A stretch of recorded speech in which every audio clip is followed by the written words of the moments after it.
Assalamualaikum warahmatullahi wabarakatuh. Berikut saya akan menyampaikan materi sistem pendukung keputusan dari kajian sebuah pengantar. Rekan muda Indonesia dan rekan-rekan mahasiswa semuanya, bahwa kita paham pengambilan keputusan merupakan inti dari setiap aktivitas organisasi.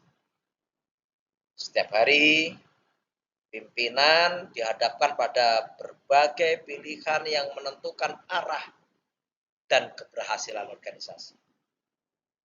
Namun, di era digital yang penuh dengan kompleksitas dan ketidakpastian, keputusan tidak lagi cukup hanya mengandalkan intuisi. Oleh karena itu, diperlukan suatu sistem yang mampu membantu mengolah data, menganalisis alternatif, dan memberikan rekomendasi yang lebih akurat, yaitu sistem pendukung keputusan.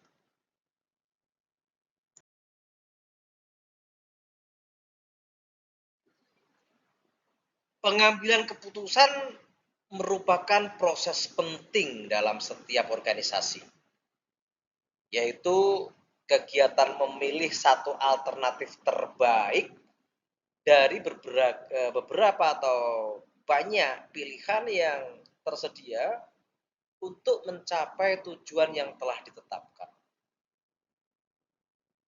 Dalam praktiknya, keputusan tidak muncul secara tiba-tiba, tetapi melalui proses pertimbangan yang melibatkan data, pengalaman, serta analisis terhadap berbagai kemungkinan yang ada.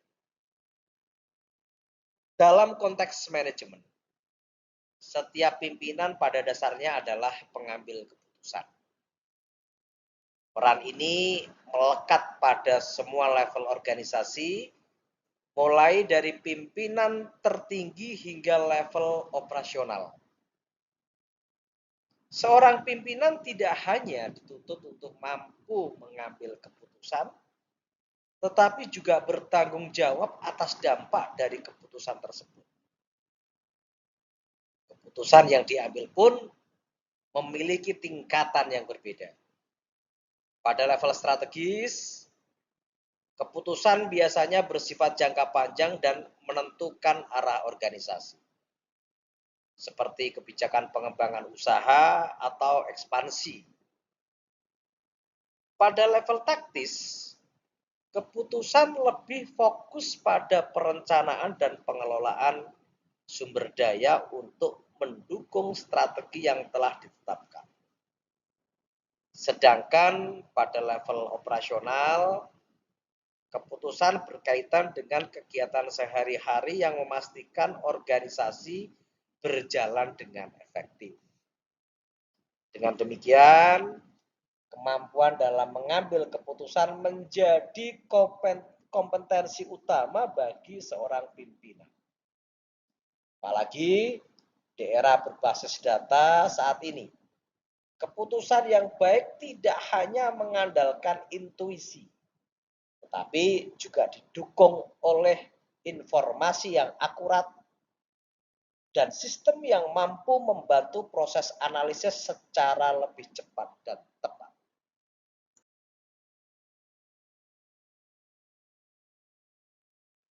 Berikut kami sampaikan beberapa definisi dari sistem pendukung keputusan dari beberapa ahli yang ada. Jadi, sistem pendukung keputusan atau kita singkat SPK atau bisa saja dengan menggunakan istilah Decision Support System atau DSS, merupakan salah satu bentuk sistem informasi yang dirancang khusus untuk membantu manajer dalam mengambil keputusan. Konsep ini telah dikemukakan oleh beberapa ahli. Salah satunya adalah Michael Scott Merton dan Peter G. yang menyatakan bahwa SPK adalah sistem penghasil informasi yang ditujukan untuk membantu menyelesaikan masalah yang harus diputuskan oleh manajer.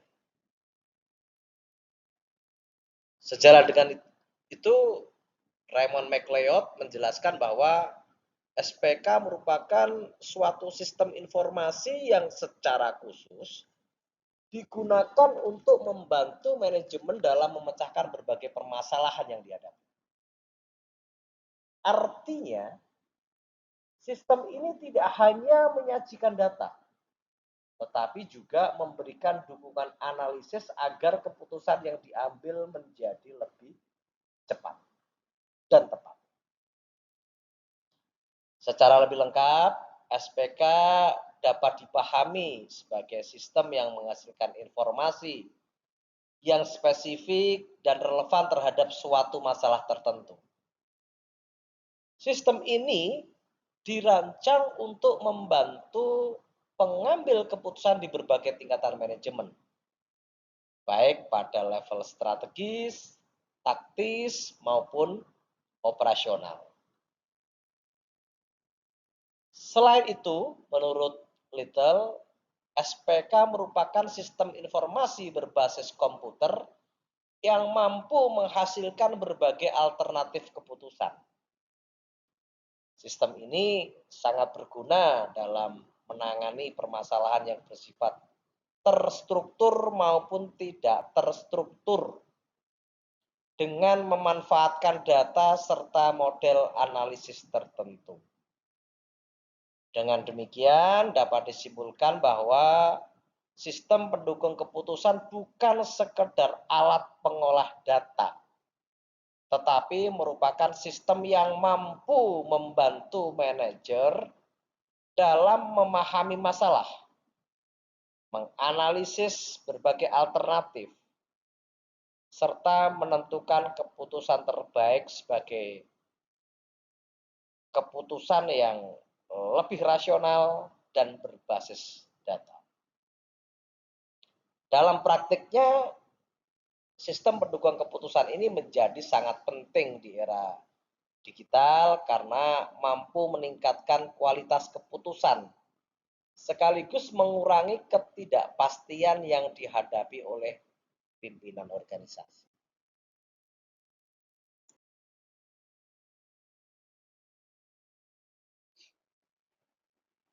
Pengambilan keputusan memiliki peran yang sangat krusial dalam menentukan keberlangsungan dan keberhasilan suatu organisasi. Dalam praktiknya, keputusan yang diambil oleh pimpinan harus memenuhi 3 aspek utama, yaitu cepat, tepat, dan akurat.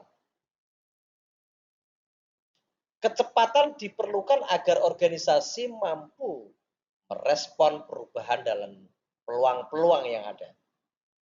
Ketepatan memastikan keputusan sesuai dengan tujuan, sedangkan akurasi menjamin bahwa keputusan didasarkan pada data dan informasi yang benar. Lebih dari itu, setiap keputusan yang diambil akan sangat menentukan arah organisasi ke depan. Keputusan yang baik dapat membawa organisasi menuju pertumbuhan dan keunggulan kompetitif. Sedangkan keputusan yang kurang tepat dapat menghambat bahkan merugikan organisasi. Oleh karena itu, pengambilan keputusan bukan hanya aktivitas rutin, tetapi merupakan proses strategis yang berdampak jangka panjang. Selain itu, pengambilan keputusan yang baik juga berfungsi untuk mengurangi risiko kesalahan. Dengan mempertimbangkan data, analisis, serta berbagai alternatif solusi, pimpinan dapat meminimalkan potensi kesalahan yang mungkin terjadi.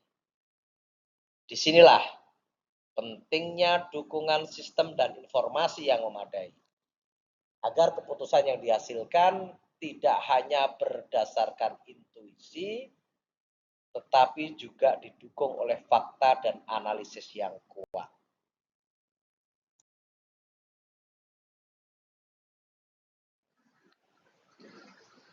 Dalam sebuah organisasi, pengambil keputusan tidak hanya satu orang, tetapi tersebar di berbagai tingkatan manajemen sesuai dengan peran dan tanggung jawabnya. Setiap level memiliki jenis keputusan yang berbeda, baik dari segi ruang lingkup maupun dampaknya. Pada tingkat manajemen puncak atau top level manajemen seperti direktur, CEO, atau rektor, mereka bertanggung jawab dalam mengambil keputusan strategis. Keputusan ini bersifat jangka panjang dan menentukan arah organisasi. Misalnya kebijakan besar, ekspansi usaha, atau pengembangan institusi. Dampak dari keputusan di level ini sangat luas dan berpengaruh terhadap keseluruhan organisasi. Selanjutnya, pada manajemen menengah atau middle management seperti manajer atau kepala divisi, mereka mengambil keputusan yang bersifat taktis. Keputusan ini berfungsi untuk menerjemahkan strategi menjadi rencana yang lebih operasional. Seperti penyusunan program kerja, pengelolaan sumber daya, dan koordinasi antar bagian. Kemudian pada level manajemen operasional ya, seperti supervisor atau kepala unit, keputusan yang diambil bersifat harian atau operasional. Contohnya adalah pembagian tugas, pengaturan jadwal, serta pengawasan aktivitas sehari-hari agar berjalan sesuai rencana. Selain itu, dalam kondisi tertentu, pengambilan keputusan juga dapat dilakukan oleh individu atau tim. Keputusan individu biasanya didasarkan pada kewenangan jabatan, sedangkan keputusan kelompok atau tim yang dikenal sebagai group decision making melibatkan diskusi dan pertimbangan bersama untuk menghasilkan keputusan yang lebih komprehensif. Maka dapat dipahami bahwa pengambilan keputusan adalah tanggung jawab bersama dalam organisasi, di mana setiap level memiliki peran penting sesuai dengan lingkup dan tingkatannya masing-masing.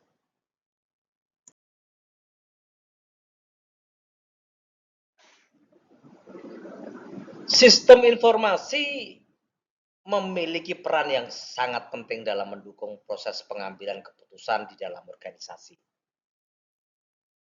Pada era digital saat ini, keputusan yang baik tidak lagi hanya mengandalkan intuisi, tetapi harus berbasis pada data dan informasi yang akurat. Salah satu peran utama sistem informasi adalah mendukung pengambilan keputusan berbasis data. Sistem mampu mengumpulkan, mengolah, dan menyajikan data menjadi informasi yang bernilai, sehingga pimpinan dapat mengambil keputusan secara lebih objektif dan terukur. Selain itu, sistem informasi juga berfungsi untuk menyediakan informasi yang relevan dan real time. Artinya, data yang disajikan selalu diperbarui sesuai kondisi terkini. Hal ini sangat penting agar pengambilan keputusan dapat merespon perubahan dengan cepat dan tepat, terutama dalam lingkungan bisnis yang dinamis. Peran berikutnya adalah meningkatkan efisiensi dan akurasi. Dengan adanya sistem informasi, proses pengolahan data yang sebelumnya dilakukan secara manual dapat dilakukan secara otomatis. Hal ini tidak hanya menghemat waktu dan biaya, tetapi juga mengurangi potensi kesalahan manusia atau human error. Lebih lanjut, dalam konteks yang lebih spesifik, dikenal adanya sistem pendukung keputusan atau SPK. SPK merupakan bagian dari sistem informasi yang dirancang khusus untuk membantu manajer dalam menganalisis masalah dan menghasilkan berbagai alternatif keputusan. Sistem ini tidak menggantikan peran manusia, tetapi berfungsi sebagai alat bantu agar keputusan yang diambil menjadi lebih cepat, tepat, dan berbasis data.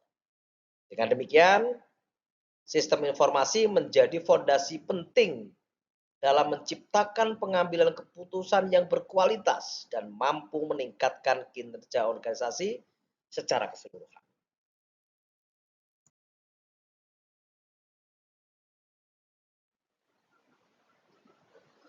Dalam proses pengambilan keputusan, seorang pimpinan tidak selalu berada pada kondisi yang ideal. Terdapat berbagai tantangan yang harus dihadapi yang dapat mempengaruhi kualitas keputusan yang diambil. Salah satu tantangan utama adalah kompleksitas masalah. Permasalahan dalam organisasi seringkali melibatkan banyak faktor yang saling berkaitan, seperti aspek keuangan, sumber daya manusia, operasional, hingga kondisi pasar. Kompleksitas ini membuat pengambil keputusan harus mampu melihat masalah secara menyeluruh dan tidak hanya dari sudut pandang tertentu. Selain itu, terdapat ketidakpastian data. Data yang tersedia tidak selalu lengkap, akurat, atau relevan. Bahkan dalam beberapa kasus, data bisa berubah dengan cepat mengikuti dinamika lingkungan. Hal ini menyebabkan pengambil keputusan harus mampu mengambil keputusan meskipun informasi yang dimiliki belum sempurna. Tantangan berikutnya adalah keterbatasan waktu dan informasi. Dalam dunia nyata, keputusan seringkali harus diambil dengan cepat, sementara waktu untuk menganalisis sangat terbatas. Di sisi lain, informasi yang tersedia juga tidak selalu mencukupi untuk memberikan gambaran yang utuh. Oleh karena itu, dalam menghadapi berbagai tantangan tersebut, diperlukan kemampuan analisis yang baik, serta dukungan sistem yang mampu membantu menyediakan data dan alternatif solusi, sehingga keputusan yang diambil tetap dapat optimal meskipun berada dalam kondisi yang penuh dengan keterbatasan.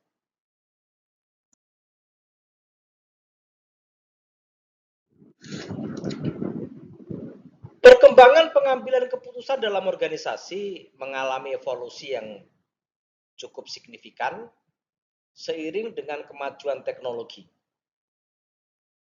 Pada awalnya, pengambilan keputusan dilakukan secara manual, yaitu sepenuhnya mengandalkan pengalaman, intuisi, dan pencatatan sederhana. Pada tahap ini, proses analisis masih terbatas dan sangat bergantung pada kemampuan individu. Selanjutnya, berkembang ke tahap semi-komputerisasi, di mana organisasi mulai memanfaatkan komputer untuk membantu pengolahan data. Namun, penggunaannya masih terbatas. Misalnya, hanya untuk penyimpanan data atau pembuatan laporan sederhana. Putusan tetap didominasi oleh manusia, tetapi sudah mulai didukung oleh teknologi. Saat ini, organisasi telah memasuki tahap berbasis komputasi, di mana sistem komputer tidak hanya menyimpan data, tetapi juga mampu melakukan analisis, simulasi, sehingga memberikan rekomendasi keputusan. Pada tahap ini, penggunaan sistem pendukung keputusan menjadi sangat penting dalam membantu manajer menghadapi kompleksitas masalah. Adapun tujuan dari sistem pendukung keputusan adalah membantu analisis keputusan.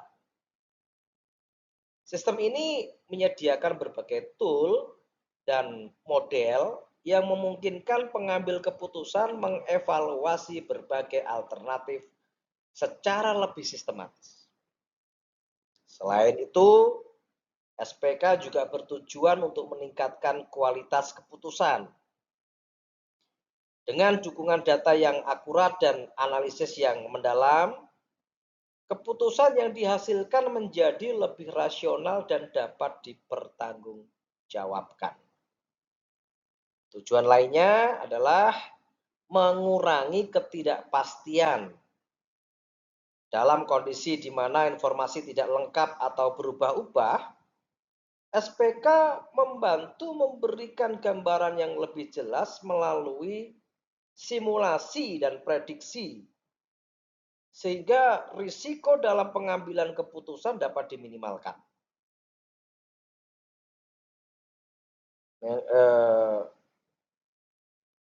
Dengan demikian, begitu, evolusi ini menunjukkan bahwa peran teknologi, khususnya SPK, semakin penting dalam menciptakan keputusan yang efektif, efisien, dan berbasis data.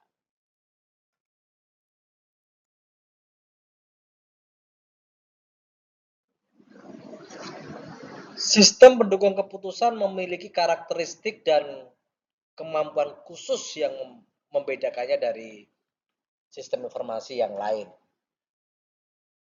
Menurut Ephraim Turban, SPK dirancang tidak hanya sebagai alat pengolah data, tetapi sebagai sistem yang mampu memberikan dukungan komprehensif dalam proses pengambilan keputusan. Yang pertama, SPK mendukung seluruh kegiatan organisasi. Artinya, sistem ini tidak terbatas pada satu fungsi saja, tetapi dapat digunakan di berbagai bidang seperti keuangan, pemasaran, produksi, hingga sumber daya manusia. Dengan demikian, SPK menjadi alat strategis yang terintegrasi dalam aktivitas organisasi secara menyeluruh. Kedua, SPK mendukung beberapa keputusan yang saling berinteraksi. Dalam praktiknya, keputusan dalam organisasi tidak berdiri sendiri, melainkan saling berkaitan. Misalnya, keputusan produksi akan berdampak pada distribusi dan pemasaran tentunya. SPK membantu memahami keterkaitan ini sehingga keputusan yang diambil lebih sinkron dan tidak menimbulkan konflik antar bagian. Yang ketiga, SPK dapat digunakan berulang kali dan bersifat konstan. Sistem ini dirancang untuk digunakan secara terus-menerus dalam berbagai situasi keputusan. Dengan kata lain, SPK bukan hanya untuk satu kasus tertentu, tetapi menjadi alat pendukung yang berkelanjutan dalam organisasi. Keempat, SPK memiliki dua komponen utama, yaitu data dan model. Data berfungsi sebagai bahan dasar informasi, sedangkan model digunakan untuk mengolah data tersebut menjadi analisis yang bermakna. Kombinasi keduanya memungkinkan sistem menghasilkan rekomendasi yang lebih akurat dan relevan. Yang kelima, SPK menggunakan data eksternal maupun internal. Data internal berasal dari dalam organisasi seperti laporan keuangan atau data operasional, sedangkan data eksternal berasal dari lingkungan luar. Misalnya kondisi pasar, kompetitor, atau tren industri. Integrasi kedua jenis data ini membuat keputusan menjadi lebih komprehensif. Keenam, SPK memiliki kemampuan what if analysis dan goal seeking analysis. What if analysis digunakan untuk mensimulasikan berbagai kemungkinan. Misalnya, apa yang terjadi jika biaya naik 10% misalnya. Nah, sedangkan goal seeking analisis gitu digunakan untuk menentukan kondisi yang harus dipenuhi agar suatu target tercapai. Misalnya, berapa penjualan yang harus dicapai untuk memperoleh laba tertentu. Nah, kemampuan ini sangat penting dalam menghadapi ketidakpastian. Dan yang ketujuh, SPK ini menggunakan berbagai model kuantitatif. Ya. Model ini dapat berupa perhitungan matematis, statistik, hingga simulasi. Penggunaan model kuantitatif membantu pengambil keputusan dalam melakukan analisis yang lebih objektif dan terukur. Maka saya tekankan bahwa dari karakteristik dan kemampuan SPK ini menunjukkan bahwa SPK bukan sekedar alat bantu teknis, tetapi sebagai alat strategis organisasi. Membantu memahami kompleksitas keputusan dan mengubah keputusan dari berbagai macam intuisi menjadi berbasis data dan model. Ada beberapa nanti yang akan kita coba pelajari. Ada yang disebut dengan simple addictive weighting. Ya. Atau ada juga analytical hierarchy process, TOPSIS dan yang lain-lain.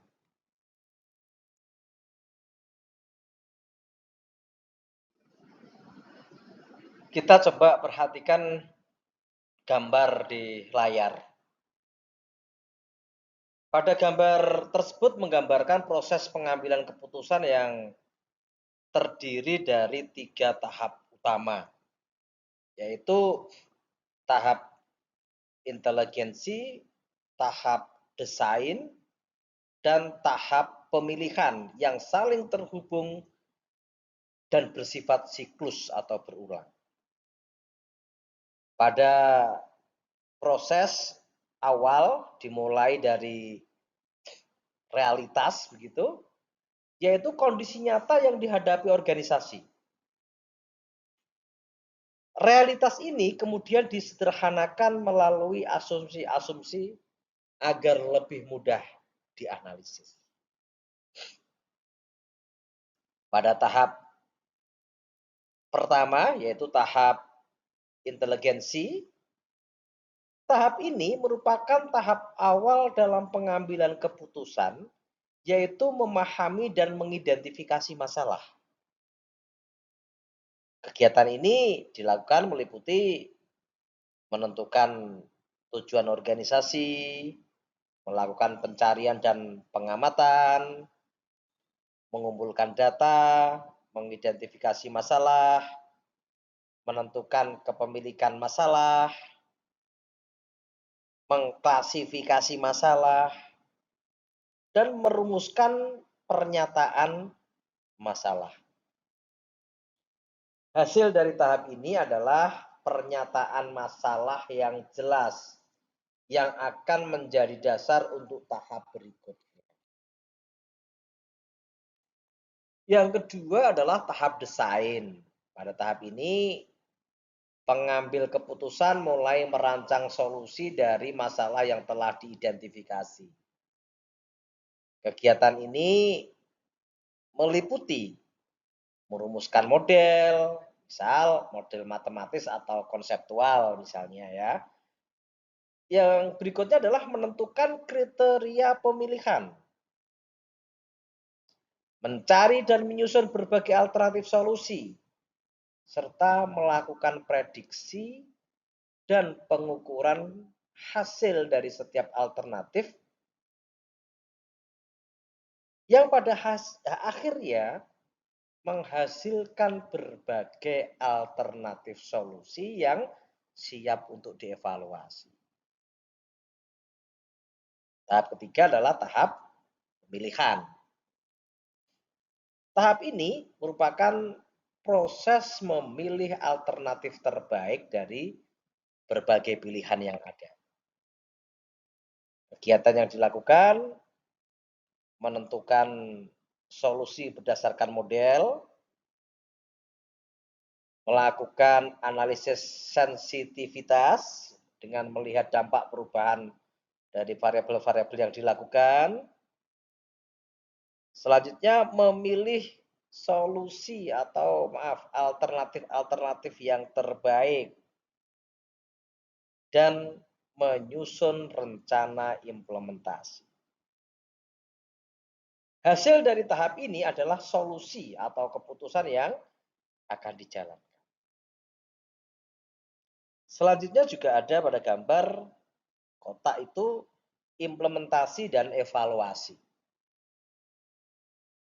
Ya, setelah keputusan diambil, langkah berikutnya adalah implementasi solusi di dunia nyata. Namun proses tidak berhenti di sini. Akan ada dua kemungkinan, yaitu sukses, ya, dalam artian keputusan sesuai dengan harapan, atau gagal. Sehingga perlu dilakukan evaluasi dan kembali ke tahap sebelumnya. Dan di sini juga terjadi proses ya, validasi model dan pengujian solusi gitu. Nah, proses validasi model ini adalah memastikan model sesuai dengan kondisi nyata. Dan yang kedua adalah pengujian solusi, yaitu dengan mengevaluasi apakah solusi benar-benar solutif, efektif. Nah, jika hasil tidak sesuai, maka proses akan kembali ke tahap selanjutnya gitu. Sehingga yang perlu kami tekankan pada gambar ini adalah pengambilan keputusan adalah proses sistematis dan berulang atau iteratif gitu. Dan tidak selalu langsung benar. Sehingga perlu evaluasi dan perbaikan. Maka sistem pendukung keputusan atau SPK itu membantu di setiap tahap mengidentifikasi masalah, menganalisis alternatif, serta memilih solusi yang terbaik.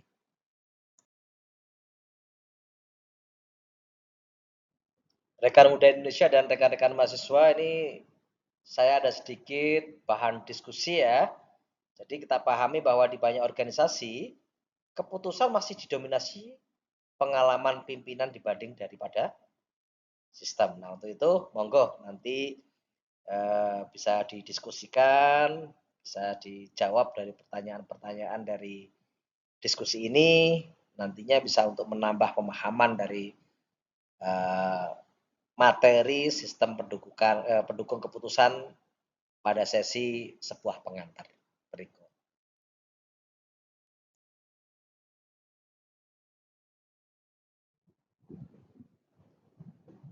Dalam praktek pengambilan keputusan, terdapat beberapa pendekatan yang dapat digunakan oleh pimpinan. Pendekatan-pendekatan ini tidak berdiri sendiri, tapi seringkali saling melengkapi dan saat ini semakin diperkuat dengan dukungan teknologi komputasi. Pendekatan pertama adalah rasional, yaitu pendekatan yang didasarkan pada logika, data, dan analisis yang sistematis. Dalam pendekatan ini, pengambil keputusan akan mengumpulkan data, menganalisis berbagai alternatif, dan memilih solusi terbaik berdasarkan perhitungan yang objektif.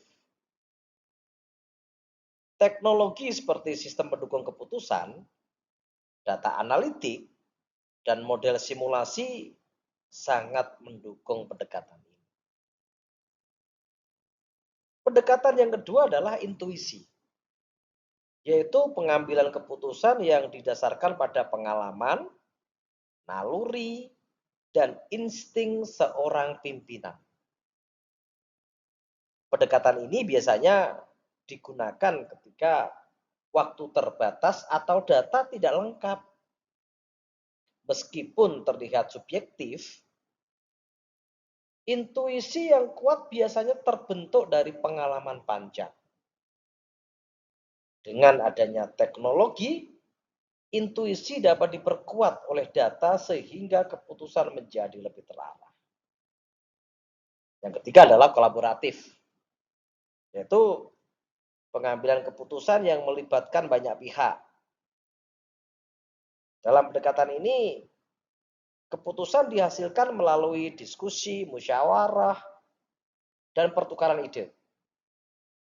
Hal ini penting untuk mendapatkan sudut pandang yang lebih luas dan mengurangi bias individu. Teknologi komputasi seperti platform kolaborasi, dashboard bersama, dan sistem group decision support system sangat membantu pendekatan ini.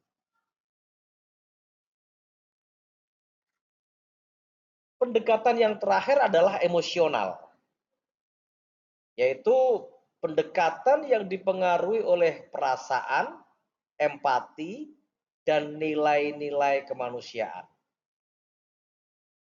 Pendekatan ini sering digunakan dalam keputusan yang berkaitan dengan sumber daya manusia, seperti penilaian kinerja atau penyelesaian konflik. Meskipun demikian, pendekatan emosional tetap perlu diseimbangkan sehingga dengan menggunakan data-data pendukung agar keputusan tetap objektif. Dengan demikian, dalam era digital saat ini, keempat pendekatan tersebut tidak digunakan secara terpisah, tetapi dipadukan dengan teknologi komputasi. Teknologi ini membantu menyediakan data dan analisis, sementara manusia tetap berperan dalam memberikan pertimbangan, pengalaman, dan nilai dalam pengambilan keputusan.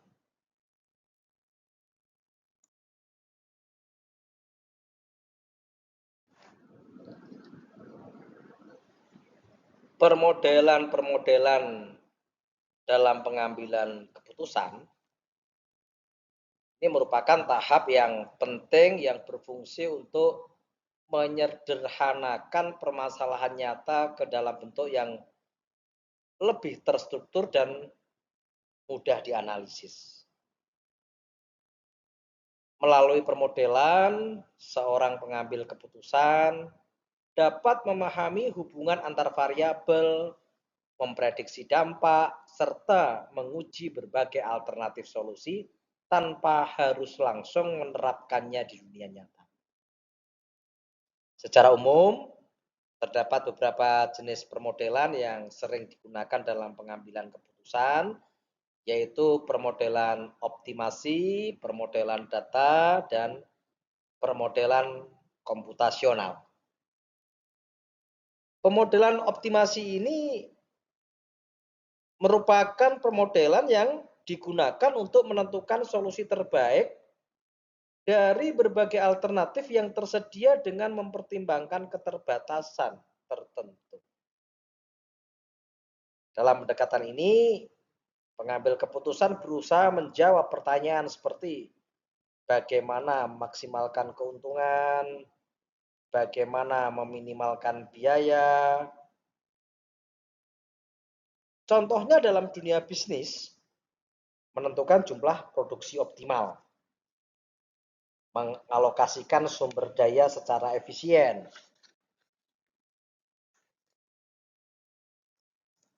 Model ini biasanya menggunakan pendekatan matematis seperti linear programming dengan bantuan komputer. Proses perhitungan menjadi lebih cepat dan akurat, terutama untuk masalah yang kompleks. Yang kedua adalah permodelan data. Ini berfokus pada pengolahan dan analisis data untuk menemukan pola, tren, dan hubungan yang dapat mendukung pengambilan keputusan.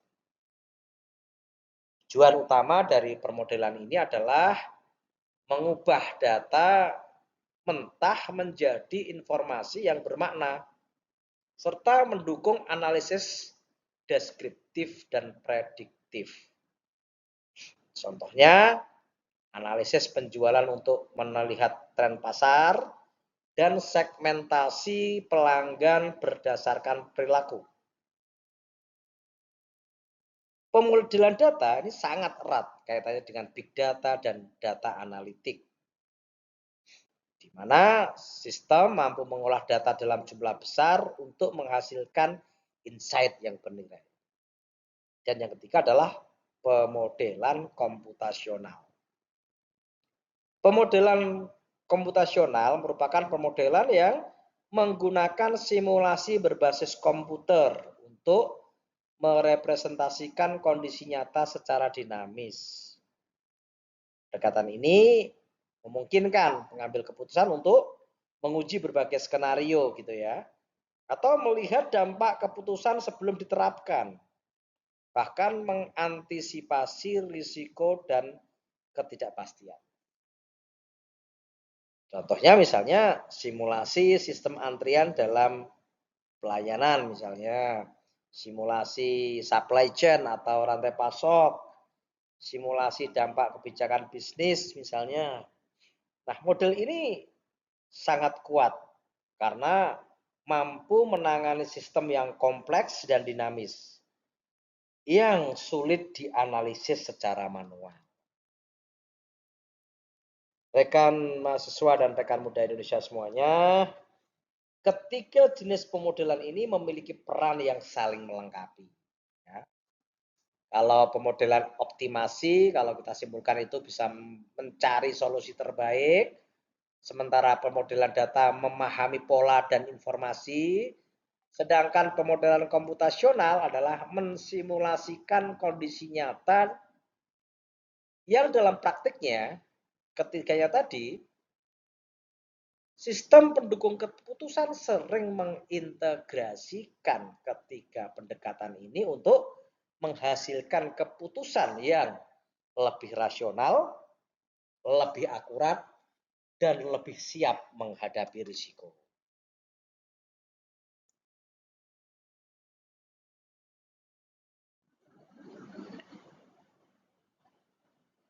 Rekan muda Indonesia dan rekan-rekan mahasiswa ini saya juga ada bahan diskusi yang kedua yang nanti bisa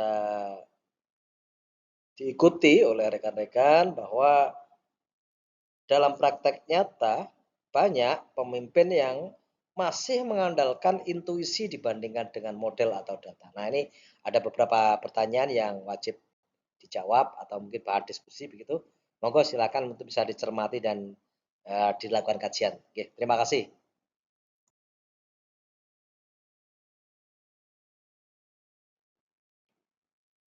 Pengambilan keputusan pada dasarnya bukan sekedar memilih satu pilihan dari beberapa alternatif, tetapi merupakan proses berpikir sistematis yang melibatkan analisis, pertimbangan risiko, serta proyeksi dampak di masa depan. Oleh karena itu, setiap keputusan yang berkualitas harus melalui tahapan yang terstruktur. Tahap pertama adalah identifikasi masalah, yang seringkali justru menjadi tahap paling krusial. Banyak kegagalan keputusan bukan karena salah memilih solusi, tetapi karena kesalahan dalam mendefinisikan masalah. Seorang pengambil keputusan harus mampu membedakan antara gejala dan akar masalah. Dalam konteks ini, kemampuan analitis dan pengalaman sangat berperan, serta dapat diperkuat dengan data yang tersedia dalam sistem informasi. Yang kedua adalah pengumpulan data yang bertujuan untuk membangun dasar sistem informasi yang kuat sebelum mengambil keputusan. Data yang dikumpulkan tidak harus banyak, tapi harus juga relevan, valid, terkini. Gitu. Nah, tantangan di sini adalah bagaimana memilih informasi yang benar-benar penting dari sekian banyak data yang tersedia. Di era digital, teknologi seperti database atau big data sangat membantu. Karena apa?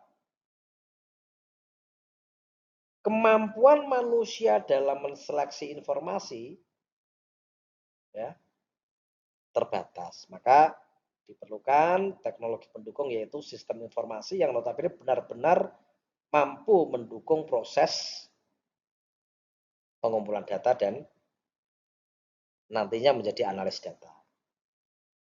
Nah, berikutnya nih yang ketiga adalah analisis data, yaitu proses mengubah data mentah menjadi informasi yang bermakna. Pada tahap ini, pengambil keputusan mulai memahami pola, tren, dan hubungan antar variabel. Analisis data ya, dapat bersifat deskriptif. Misalnya apa yang terjadi.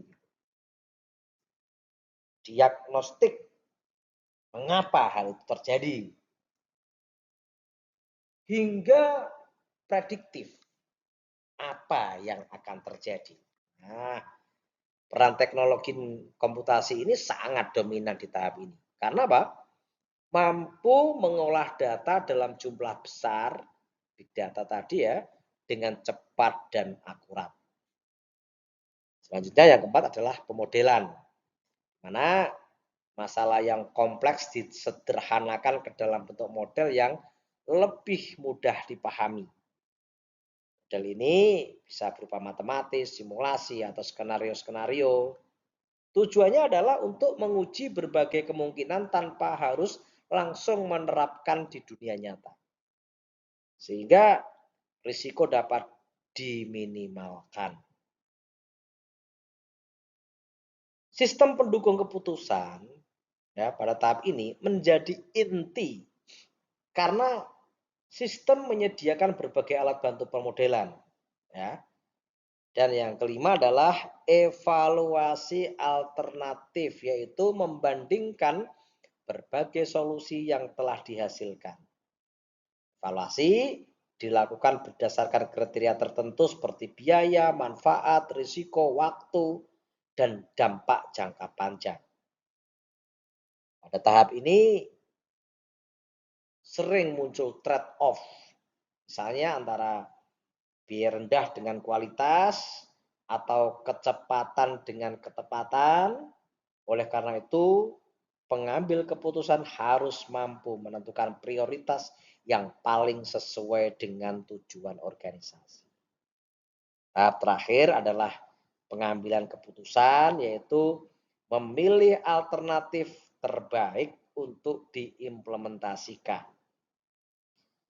Namun perlu dipahami bahwa terbaik di sini tidak selalu berarti sempurna, melainkan paling optimal berdasarkan kondisi dan informasi yang tersedia. Keputusan juga harus mempertimbangkan aspek risiko serta kesiapan organisasi dalam menjalankannya.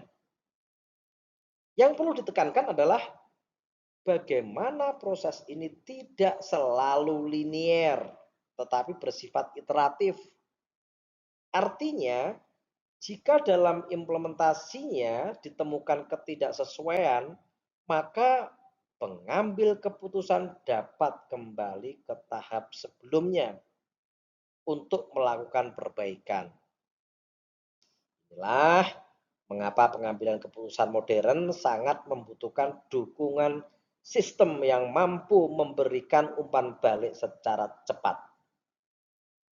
Dengan demikian, pengambilan keputusan yang efektif adalah kombinasi antara data dan teknologi, tadi yang kami paparkan melalui sistem mendukung keputusan, kombinasi lagi dengan analisis yang sistematis, serta pengalaman dan intuisi pimpinan.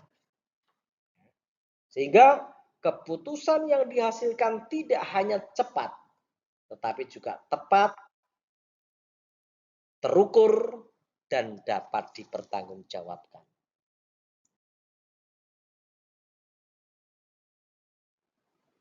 Demikian tadi materi yang kami berikan berkaitan dengan sebuah pengantar dari sistem pendukung keputusan. Harapannya bisa memberikan pemahaman, manfaat, sharing. Sekali lagi kami ucapkan terima kasih. Jika ada hal-hal yang kurang tepat, ada yang salah, mohon maaf. Wabillahi taufiq wal hidayah. Assalamualaikum warahmatullahi wabarakatuh.